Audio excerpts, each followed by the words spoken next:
تو سر جو مطلب آپ کے سامنے ایک کسی کی جان لے سے یہ مطلب بنا اس کو گناہ بھی نہ ہو، جو بھی غلط ہو رہا ہے ہمارے ملک میں، کیا اس کے لیے ہمیں آواز اٹھانا نہیں چاہیے؟ اٹھانا چاہیے اس میڈیا یا یہ آپ نے میری طرف سے کہہ دیا ہے؟ نہیں اٹھانا I چاہیے، don't remember saying that. نہیں اٹھانا چاہیے یا نہیں چاہیے، میں آپ سے پوچھ رہا ہوں. جو آپ کہہ رہے کہ ہمیں میڈیا کے خلاف یہ ہم اور ان، اس سے پہلے یہ چیز ضروری نہیں ہے کہ ہم اس حق کے بارے میں تشریف رکھیے. چلیں، میں ڈومیسٹک پولیٹکس پہ بات نہیں کرتا، لیکن آپ کے سوال کے احترام میں ابھی یہ جو جتنا کچھ پاکستان میں چل رہا ہے، لوگوں نے مجھ سے بہت پوچھا کہ آپ کیوں چپ ہیں، ٹویٹر پہ بھی اور میسیجز پہ، واٹس ایپ پہ، ایک بات تو کریں، آپ سارا کریں. میں کس پہ بات کروں؟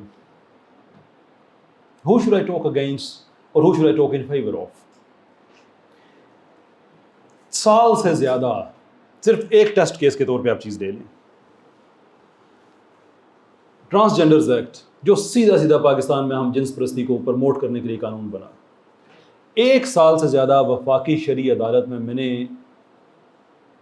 پی ٹی آئی کے خلاف کیس لڑا، اس کے بعد پی ڈی ایم کے خلاف لڑ رہا ہوں، اور پیپلز پارٹی بھی اس میں شامل ہے.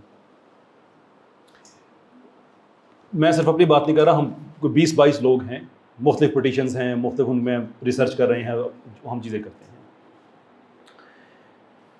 اس ایکٹ کو اسمبلی میں پریزنٹ کرنے والے پاکستان پیپلز پارٹی والے تھے، اس کی تائید کرنے والے پاکستان مسلم لیگ نون والے تھے، اور 2-3 سال اس کا روبسٹ دفاع کرنے والے پاکستان تحریک انصاف والے تھے.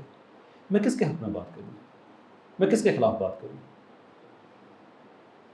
اس ملک میں سود 1991-92 سے فیصلہ ہو کے جب بات آتی ہے 2020-21 تک، اور اس کے بعد سکسیسو گورنمنٹس گزرتی ہیں، سود اس ملک میں رہتا ہے. پیپلز پارٹی بھی آتی ہے، مسلم لیگ کی بھی آتی ہے، ڈکٹیٹرشپ بھی آ جاتی ہے، پھر پیپلز پارٹی، پھر نون لیگ، پھر تحریک انصاف، سود ختم نہیں ہوتا. جسٹس مسکان زئی جنہوں نے فیصلہ دیا کہ ملک میں یا 5 سال کا ایک فریم ورک کریٹ کریں اور 2027 تک اس ملک سے سود ختم ہو جانا چاہیے، کوئٹہ میں عشاء کی نماز کے وقت مسجد کے باہر گولیاں مار کے ان کو شہید کر دیا جاتا ہے. میں کس پارٹی کے حق میں بات کروں؟ میں کس کے خلاف بات کروں؟ میری اسٹرگل ہے کہ یہ ملک فخر کرے، شریعت کو ریگریسو چیز نہ سمجھے، ایک پروگریسو چیز سمجھے. اس کے بعد جس مرضی پارٹی کو ووٹ دیتا ہے، میں پرو ڈیموکریسی ہوں، میں جمہوریت کے حق میں ہوں.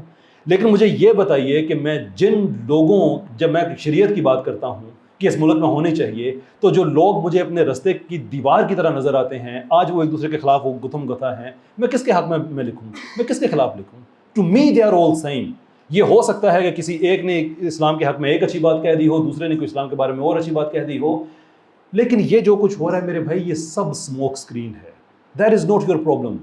1100-1200 کروڑ روپیہ پاکستان کا کل بھی غائب ہو رہا تھا، آج بھی ہو رہا ہے، یہ ہر روز کی بات کر رہا ہوں. جب ہنگامے ہو رہے تھے اس دن بھی ہو رہا تھا، جب امن تھا اس دن بھی ہو رہا تھا. ہمارے اسپتال میں دوائی اس دن بھی جو اس کی فنڈنگ تھی وہ کھائی جا رہی تھی. اسکول میں جو ہمارے جو کتابوں کی فنڈنگ ہے وہ اس دن بھی کھائی جا رہی تھی. اس دن بھی نئے ڈرامے بن رہے تھے. انہوں نے پورے 20-25 سال کے پلانز کیے ہوئے ہیں کہ کس سال میں کون سا ڈرامہ آئے گا. ہمارے ریلیجس ذہن رکھنے والے چینل میں نام لے کے آپ کو بتا دیتا ہوں، ARY پاکستان میں ریلیجس ذہن رکھنے والا ٹی وی تھا. ادھر کوئی امریکہ اعلان کرتا ہے کہ کوئی کسی 200 ملین کا اعلان وہ کرتے ہیں کہ پاکستان میں وہ دیں گے ہم جنس پرستی کو پروموٹ کرنے کے لیے. ادھر ARY پہ ڈرامہ لگنا شروع ہو جاتا ہے، اس میں باپ بیٹا بیٹھے ہیں کہ نہیں بیٹا تم جو فیل کرے وہ سارا ٹھیک ہے، تم نے فیصلہ کرنا ہے. شریعت کو بھی سائڈ پہ رکھتے، باقی ساری چیزوں کو سائڈ پہ رکھتے. My dear sir, who should I talk against? Who should I talk in favor of?